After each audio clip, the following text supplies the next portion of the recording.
Hey everybody, so I am back with a new video, and today we're going to be talking about chamomile. So I figured I would go ahead and do chamomile because I did catnip yesterday, and they kind of go together for the teas that I was talking about. And so yeah, chamomile is what we're doing today. I have been tripping and stumbling over my words all day long, so watch me trip my way through this video, okay? So, I am going to do a adult side, and then I'm going to do a kid side, because I have noticed that a lot of parents that are, that have children with spectrum disorders, ADHD, or anything that they have their children on medicine from, are looking for alternatives because the medicine that they're on is just really messing with their kids. And through all of my social media sites, I have seen a lot of parents reaching out for help on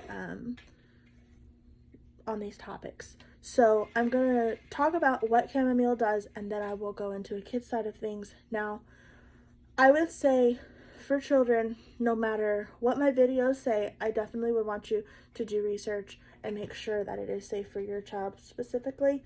How I do my research is I will go through and I will read a whole bunch of information on what it does, break it down into age category for adults and children, and then I will read a whole bunch of stuff for like the children. And if it says, oh, it's not good for kids, but this website over here says that it is okay for kids, I will just keep reading until I get enough evidence that it is good for kids to where I would feel comfortable giving it to my own children. If I wouldn't give it to mine, I would not tell you to give it to yours. So the main thing that we talk about when we are associating things with chamomile is the calming effect, the sleeping effect, but there's a lot of other things that chamomile can do for you.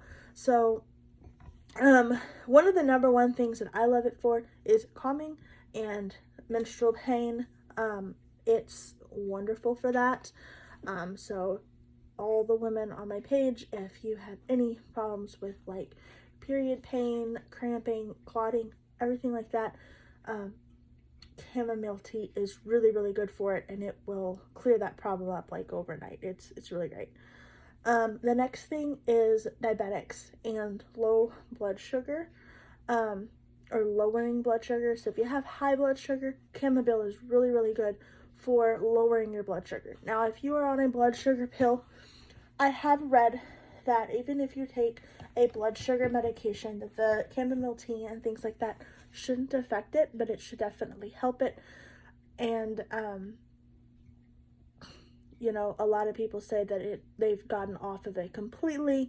And there's a lot of people that have gotten off of thyroid medication too, with different herbs as well. But you definitely want to pay very close attention when you are weaning yourself off of any medicine, and definitely speak with your doctor about it, because again, I'm not a doctor. That is the disclaimer that I put down there. So definitely do your own research and do what is comfortable for you. Slowing down osteoporosis. So if you don't know, osteoporosis actually is the loss of bone density and causes women after the menopause age to actually slump over. So chamomile tea is really good for helping with your bones and the density loss, like to rebuild that. And it's also really good if you have broken a bone, to help with the healing of that. Chamomile also is really good for inflammation, as well as a ton of herbs. Like most all the herbs I'm finding, they're really good for inflammation. So you really, whatever herb you take, pretty much, you're gonna get like a really good inflammation reducer out of it. So there was a study done back in 2012 for the cancer cells. It fights off and targets cancer cells, or it stops them before they actually become cancer. They did say in that study that they needed to do more research on it, as they always do. So I don't know, maybe it does help with cancer. If you have cancer in your family, maybe chamomile is something that you want to add to your herbal supplements. So again, sleeping, relaxation, it does work really well for that. This is actually what I'm drinking right now, since I am filming this bed a little bit before I go to bed. And then my kids will also drink some before they go to sleep, and it really helps them calm down, get into a relaxed state, until they can just drift off to sleep.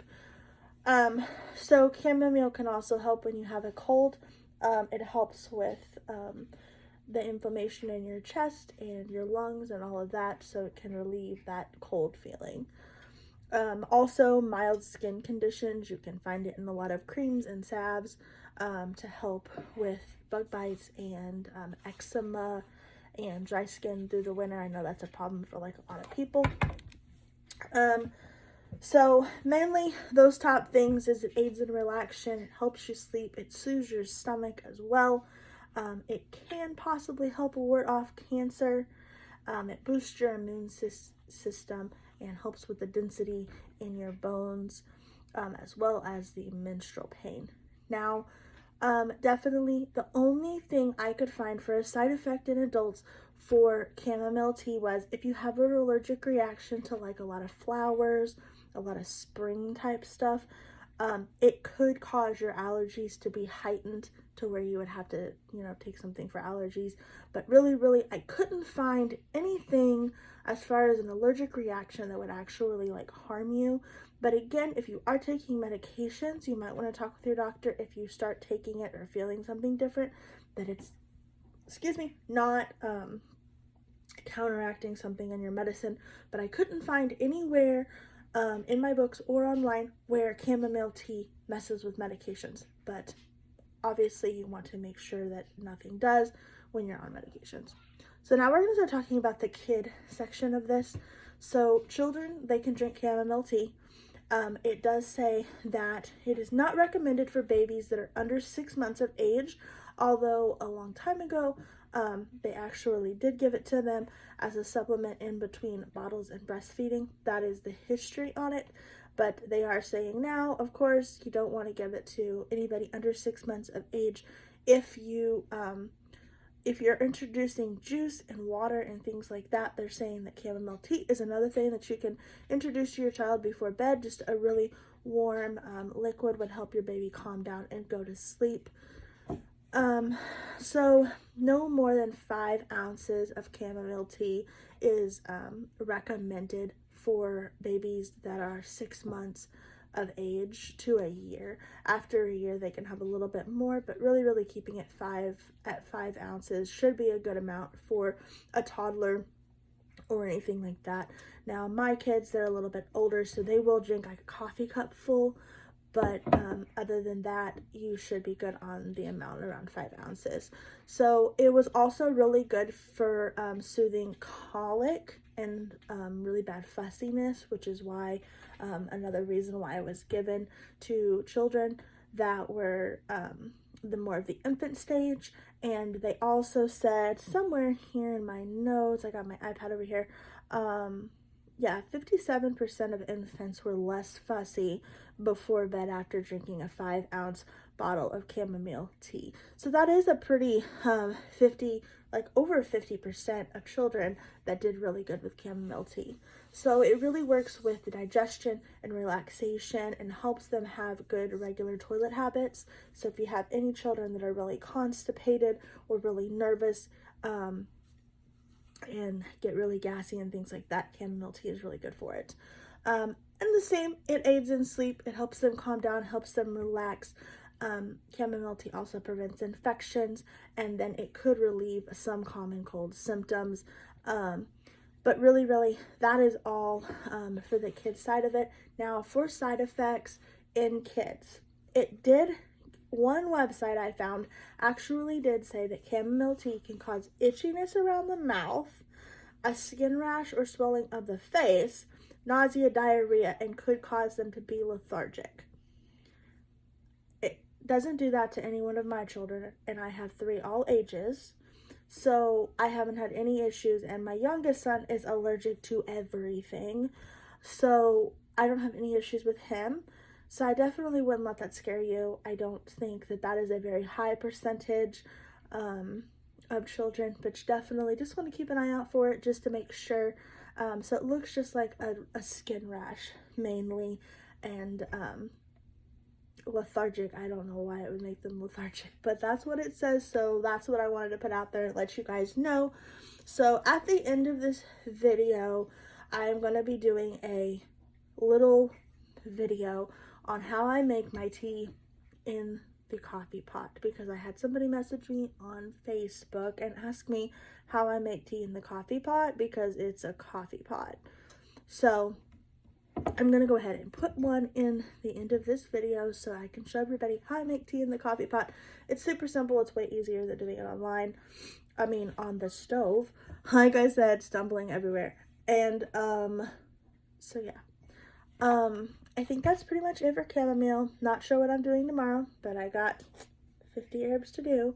So we will get through them. Also, some upcoming videos I'm going to be doing some pain reliever tinctures, some sleep and muscle relaxer tinctures, and eventually, I hope, sorry guys, my video got cut off for a second, but eventually I will be doing as well as capsules for beetroot and pain reliever, muscle relaxers, inflammation type capsules. I want to do some videos on that. And then in the spring and summer, I've got a whole bunch of content that I want to get out, as well as we're doing a garden this year, so that will be interesting. But yeah, so if you guys like my content, stay tuned for more. Please like and follow, share with your friends. I am trying to get up to 1,000 subscribers, so any little bit helps to kind of throw me into the algorithm. And yeah, so I will talk to you guys later, and as always, God bless. Okay, so today I'm gonna make a calendula and hibiscus with some chamomile, which is the herb we talked about today, tea. So with this one, I'm just gonna make like a scoop of the calendula, and I make these little spoons. They work really well. And then this is just a scoop of the hibiscus. I'll probably put 2 scoops in there, just like that. And then I'll do chamomile. I forgot to open it.